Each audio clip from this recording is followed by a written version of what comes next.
traveling with kids is definitely not the same.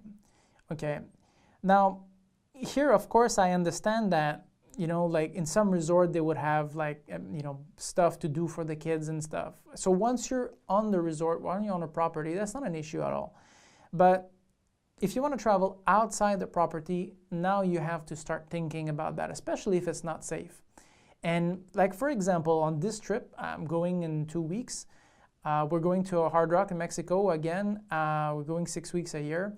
But this time, it was very tough for me to get the room that I wanted because I just booked last minute. I decided this like a week ago. And I thought, okay, we're going to do 1 week or 1 week and a half of the resort. I'm going to do another week traveling to Belize and Guatemala, you know, go visit Tikal and visit a few other places and then drive back up.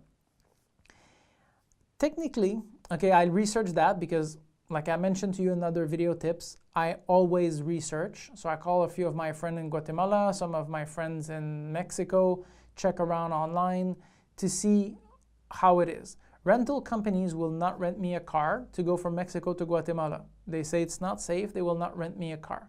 So that automatically eliminates a bit of the pleasure of going on that trip.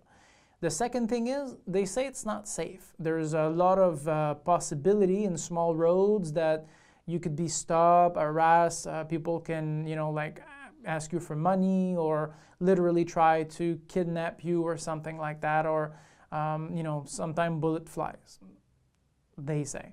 That's not a problem if I'm alone with my wife. We've been everywhere you can think of. We've lived in compounds on military bases. We've lived in pretty unsafe place.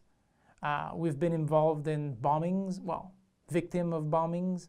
You know, like 800 meters from my apartment in Beirut, the window shook so badly that they cracked. I thought my wife was dead for a few hours. So me and her together, no issues. I would have done that. Okay, give me the car and I'll go. But with my kid, my daughter on the back seat, no. Because if we have to escape, if we have to do some crazy stuff to leave, if we have to drive a bit recklessly to escape a situation, if we have to run, if we have to do anything, with a kid is a problem.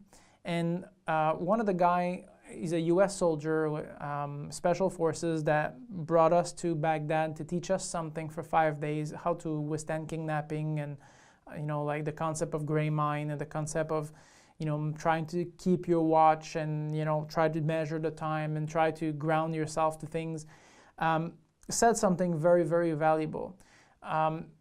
He was talking about what if you know, basically open the door of your car, somebody put a gun on your head and tell you to run. What do you do? And my answer was, well, I'm just gonna go. I mean, I'm not gonna, who cares about the car, right? You know, I can get it back. There's a tracking on it. There's something.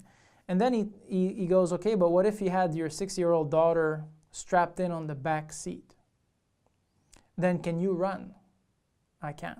Then I have to fight, because I could try and negotiate and say, hey, look, let me pick up my daughter or something. But normally people always, you know, like as criminal, are high, you know, they're hyped up.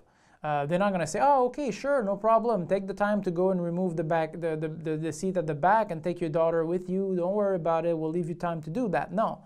All right, they're going to rush you to the ground. They're going to get in the car and they're going to start driving. And it's not the first time that a guy steals a car with a kid attached to the back.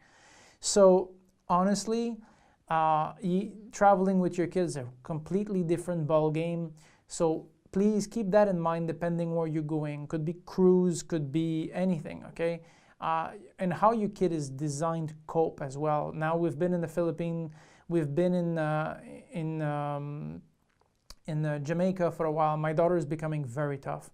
Okay, she sees a bunch of ants on her pancake plate. You know, she's gonna brush them away and keep eating. I'm not sure most kids in North America and Canada, US would have done something like that without being exposed to it. Okay, it's something that your kid needs to be trained over time on this. So who's your kid, who you are, evaluate that, because traveling with your kid, not the same.